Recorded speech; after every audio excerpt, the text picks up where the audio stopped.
আসসালামু আলাইকুম সবাইকে। আশা করি সবাই ভালো আছেন। ক্ষমতা ক্ষমতা হারাতে পারেন ডক্টর ইউনূস। মহাপ্লাবন নিয়ে আসছেন শেখ হাসিনা বাংলাদেশে 15ই আগস্ট। জি, 15ই আগস্ট একটা টেলিফোন আলাপ আপনারা ইতিমধ্যে সবাই শুনতে পারছেন যে সাবেক প্রধানমন্ত্রী শেখ হাসিনা টেলিফোনে একটা বার্তা দিয়েছেন 15ই আগস্ট যেন সমস্ত নেতাকর্মী ঢাকায় থাকেন। সে বার্তাটা অথেন্টিক 100%। বিশ্ব মিডিয়াও এই বার্তাটা প্রচার করছেন খুব গুরুত্ব সহকারে। আওয়ামী লীগ দলটাকে ছোট ভাবলে চলবে না। আওয়ামী লীগ কিন্তু বিশাল একটা দল, যদিও তাদের হঠাৎ করে একটা ছন্দপতন ঘুরে গেছে। দীর্ঘদিনের একটা ক্ষোভ, মানুষের স্বৈর শাসক হয়ে গেছিল, সেটা থেকে একটা ক্ষোভে থেকে মানুষ তারে বা তার অনেক পাপটা বাইরে গেছিল। হাইব্রিড নেতা জন্মাই গেছিল প্রচুর আওয়ামী লীগের মধ্যে, যে হাইব্রিডদের কারণে আজকে আওয়ামী লীগের এরকম অবস্থা হয়েছে। আমি মনে করি কিছু নেতা হাইব্রিড আওয়ামী লীগের মধ্যে এরকম ঢুকছিল, তারা টাকা কামানোর জন্য আওয়ামী লীগে আসছে, গা বাঁচানোর জন্য আওয়ামী লীগে আসছে, টাকা কামাইছে দু হাত বইরা, এখন শটাং করে সরে পড়ছে বিপদের মধ্যে। আর ত্যাগী নেতা যেগুলো আছে, ম্যাক্সিমাম ত্যাগী নেতাই ওই সময়টা এই হাইব্রিডদের কারণে কোণঠাসা হয়েছিল আওয়ামী লীগের। তারা আদৌ আসবে কিনা এখন জানি না। তবে 15ই আগস্টের যে ঘোষণাটা সাবেক প্রধানমন্ত্রী শেখ হাসিনা দিচ্ছেন যে সকল নেতাকর্মীকে ঢাকায় আসার জন্যে, তাদের বড় বড় নেতা যারা আছে, বড় বড় লিডার, দলের হাল ধরার মতো যারা, তারা তো নাই। ম্যাক্সিমামই নেতা পলাতক, প্রায় 70-80-90 জন এমপি মন্ত্রী দেশ ছেড়ে পলাইছে।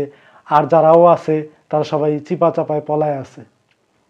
তারা আদৌ বেরোবে কিনা এটাই এখন দেখার বিষয়। তবে আওয়ামী লীগ কিন্তু একটা শক্তিশালী দল, আওয়ামী লীগকে দুর্বল ভাবলে চলবে না। এই সরকারের একটা বিশাল একটা চ্যালেঞ্জ এই 15ই আগস্টটারে ঠেকানো। এই 15ই আগস্ট সরকার কিভাবে পার করবে, অন্তর্বর্তীকালীন সরকার, এই 15ই আগস্টটা তাদের জন্য বিরাট চ্যালেঞ্জ আমি মনে করি। কারণ আওয়ামী লীগকে ছোট ভাবলে চলবে না। একটা জিনিস মনে রাখবেন, আওয়ামী লীগ মাঠের রাজনীতিতে খুবই পারদর্শী। বিগত সময়ে আওয়ামী লীগ যখন বিরোধী দলে ছিল, তখন কিন্তু আন্দোলন ছিল সোচ্চার। তারা বিরোধী দল হিসাবে শক্ত আন্দোলন করতে পারে একমাত্র আওয়ামী লীগ। আর এই আওয়ামী লীগ যখন মাঠে নামে, তাদেরকে সামলানোটা মুশকিল। আপনারা একটা জিনিস খেয়াল করবেন, রিসেন্টলি যে গোপালগঞ্জের ঘটনাটা চিন্তা করেন, বগুড়ার ঘটনা চিন্তা করেন, তো আওয়ামী লীগ যদি মাঠে নামে তাহলে আসলে এটা সামলানোটা মুশকিল। তো এখন নামবে কিনা এটাই দেখার বিষয়। তো বর্তমান সরকার যারা আছেন, অন্তর্বর্তীকালীন সরকারের উপদেষ্টা, প্রধান উপদেষ্টা যারা আছেন, সমন্বয়কেরা যারা আছেন, তাদের আমি মনে করি মেধার সাথে, বুদ্ধিদীপ্তর সাথে, বুদ্ধি খাটিয়ে, মেধা খাটিয়ে এই পরিস্থিতির মোকাবেলা করতে হবে।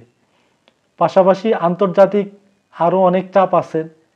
আন্তর্জাতিক চাপ বলতে আমাদের পার্শ্ববর্তী দেশ ইন্ডিয়ার গণমাধ্যমগুলো অলরেডি বাংলাদেশের নামে প্রপাগান্ডা ছড়াইতেছে, অপপ্রচার চালাইতেছে। ইন্ডিয়ার প্রায় 8-10টা চ্যানেল বাংলাদেশকে নিয়ে নেগেটিভ সমস্ত তথ্য তুলে ধরতেছে, ভুয়া তথ্য, এবং বাংলাদেশের যত ভুয়া, বাংলাদেশের বিরুদ্ধে যতগুলা তথ্য আছে সমস্ত তথ্য, নেগেটিভ তথ্য তারা প্রচার করতেছেন।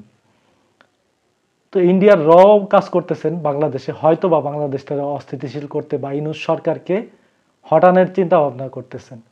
আবার এদিক দিয়ে বিএনপির একটা চাপ, বিএনপি চাইতেছেন দ্রুত নির্বাচন। আবার ওইদিন দেখলাম জয়ও একটা বক্তব্য দিচ্ছেন যে জয়ও নির্বাচন চাইতেছেন 3 মাসের মধ্যে। সজীব ওয়াজেদ জয় 3 মাসের মধ্যে নির্বাচন দিলে তারা নাকি নির্বাচনে অংশগ্রহণ করবেন। আওয়ামী লীগ নির্বাচনে অংশগ্রহণ কইরা বিপুল ভোটে তারা জয়লাভ করবেন, এরকম আশা সজীব ওয়াজেদ জয় করতেছেন। জানি না, ওনার মাথা মোথা ঠিক নাই, সম্ভবত উনি অসুস্থ। সম্ভবত আমার মনে হয় ওনার একটু চিকিৎসা করানো উচিত।